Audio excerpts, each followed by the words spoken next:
Vamos falar um pouquinho agora sobre o balanço de massa. Esse primeiro momento que a gente vai estudar o balanço de massa, ele pode ser aplicado tanto para o método diferencial como para o método flash. O seu princípio, o equipamento que a gente usa ele é diferente, mas o princípio de separação é o mesmo. A gente tem uma carga onde vai ser aquecida e a gente vai ter uma separação do vapor e do líquido. Aqui em cima, que sai o vapor, que a gente vai denominar de V, ele tem a mesma composição desse destilado que está saindo aqui. Por quê? Porque ele só foi resfriado, né? Vamos definir essas variáveis de acordo com as suas funções. Então, aqui SL0, que a gente vai chamar, vai ser a carga. Essa carga vai ser alimentada no nosso sistema com uma determinada composição, que a gente vai chamar a fração de X0. Se a gente for identificar, por exemplo, numa mistura de metanol com etanol, do lado do zerinho aqui, meu mouse aqui, a gente vai escrever M para metanol e E para etanol, por exemplo. Então, vai ficar X0M, X0E. Esse L é a quantidade de mol num instante qualquer. Então, se a gente está falando do diferencial, é a quantidade de mol que a gente tem aqui dentro. Se a gente está falando do flash, é aquela que eu estou retirando em qualquer momento. E X vai ser a fração do componente, que eu vou identificar XM, por exemplo, metanol, e XE para o etanol. O V é o que sai aqui em cima no topo, em qualquer momento. Se eu estiver falando da destilação flash, ele sai continuamente, e se eu estiver falando da destilação diferencial também. Qual que é a diferença? Na destilação diferencial, eu tenho variação ao longo do tempo da composição de X e da composição de Y, que é a fração de vapor que sai aqui em cima, uma vez que ele está saindo na forma de vapor. Então, eu tenho diferença. Na destilação flash, não. A composição de Y e a composição de X que sai aqui, ela é exatamente a mesma, porque a condição da gente ter um processo contínuo é que a gente trabalhe com ele no regime estacionário, que é um regime estacionário que não tenha variação de concentração, temperatura e pressão ao longo do tempo. Isso que sai aqui, é o D, é o destilado. O destilado é o mesmo que sai aqui de vapor, só que ele condensou. Então, a única coisa é que ele está com uma temperatura menor e ele sai da forma de vapor e vem para a forma líquida. E como a gente está falando de líquido, a gente vai chamar a sua fração de XD, que é o X do destilado. Então, se é XDM, é XD do metanol, XDE, XD do etanol. Lembrando que essa composição é exatamente a mesma do vapor. Se a gente estiver olhando num gráfico, a gente tem que pegar a composição de XD como a composição do vapor, porque o que saiu do sistema de separação, que é a destilação, ele saiu como vapor.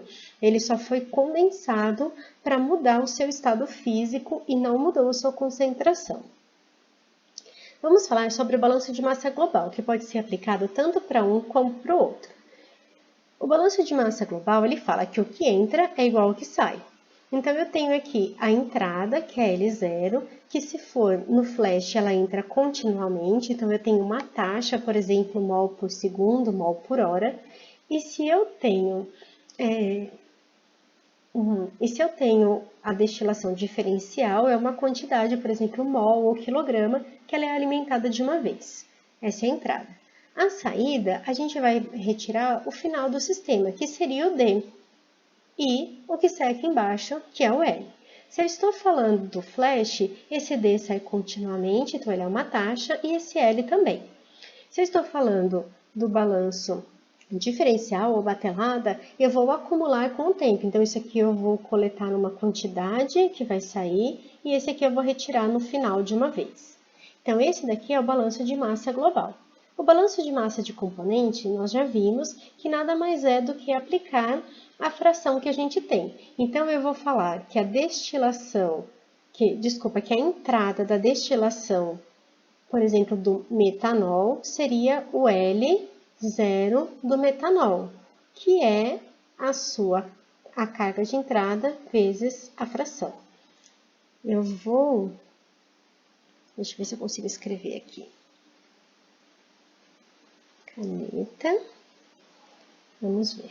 O balanço de massa de componente, ele seria L0, o chamado componente A, um componente A qualquer, que vai ser igual a D do componente A mais L do componente A. Isso é o balanço de massa de componente que a gente já viu. Eu vou escrever isso aqui na forma de fração e da carga total que ele entra. Então, eu sei que a fração de A, ou melhor, na entrada de A, ele é a quantidade de A na entrada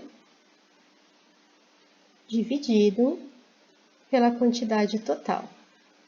Vou multiplicar em cruz, eu sei que a quantidade de A na entrada é igual a fração de A na entrada vezes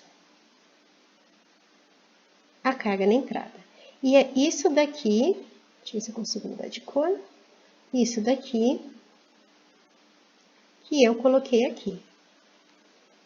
Então, L0A é L0x0 do A, dA é D vezes xd do A, e LA é Lx do A. E faço isso para cada componente. Então, se eu tenho a composição de um deles e tenho a quantidade de entrada e saída de cada um, eu determino a fração dos outros. Ou se eu tenho a temperatura, eu consigo determinar as frações, determinar as quantidades. Isso a gente vai trabalhar em exercício que vai ficar mais claro. Mas eu só queria trazer para vocês a parte mesmo do balanço de massa global deles.